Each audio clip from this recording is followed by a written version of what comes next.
Okay, let me give you another one that has helped me out a great deal. And this one, I work on this all the time.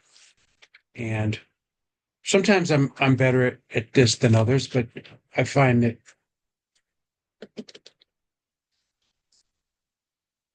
when I write things down, they become much clearer for me. And it helps me get it out of my head and onto paper. And then if I can articulate it on paper and then go do something else, give it a little time, and then come back and read what I put on the paper. And then you realize that, oh man, that wasn't what I thought it was at all. And how long did I hold that position? How many things did I bypass, neglect because I held that position? And at the time, I thought I was so right. Or how many times have I said,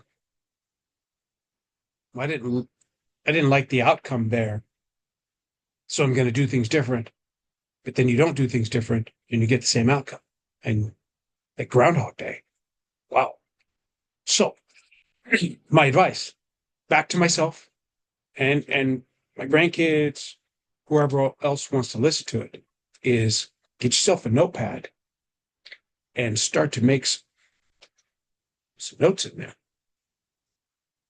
And whatever it is. I mean, what I come to is each day gets a page, at least a page. And you write down what you want to do. Here's what I write down my intentions. I write down my intake. Like what did I eat? What did I drink? How long did I meditate?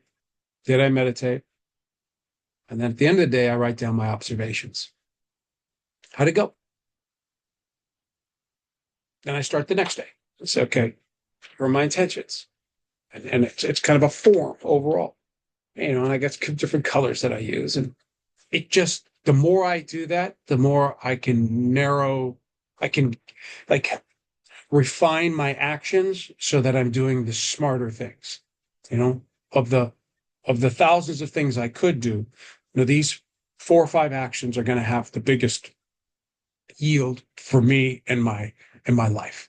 So let's get it out of our head. Let's put it on paper.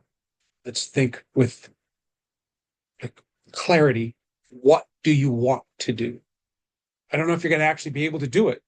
Some things are outside of your control, but you control what you can't control. And it's better to put it on paper. It's far, far better to put it on paper. And I've guy had mentioned before, we had a fire and I had a bunch of journals from over the years. And they were cool to go back and look at. And you say, well, when I was in my 20s, what was I thinking? I'm in my 30s, I'm in my 40s. Now I'm in my 50s, late 50s, right? I'm 58 already. I mean, you look at it and you're like, wow, I held that position way back then and I was wrong. Or even, hey, I held that position and you look how cool it was when my kids needed me that much and they were little and we had all the games. But look how I was complaining about, they got games every weekend, or I'm coaching, or I'm doing stuff, or hey, the job and I got to travel. And look how much it bothered you. But turns out those were good times too.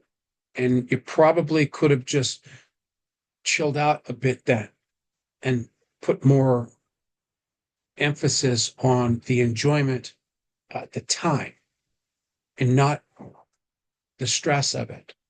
Because now looking back on those days, that was pretty cool. Like if I had a chance to go back then, you could have a different perspective. But again, to me, just advice. Wrap it up here. Write things down. Keep a journal. And here's the other thing about writing it down.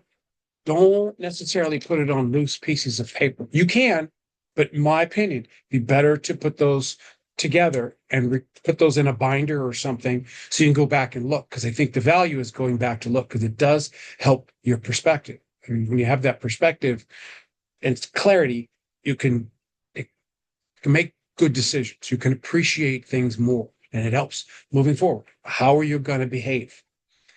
Journaling, keeping track of things.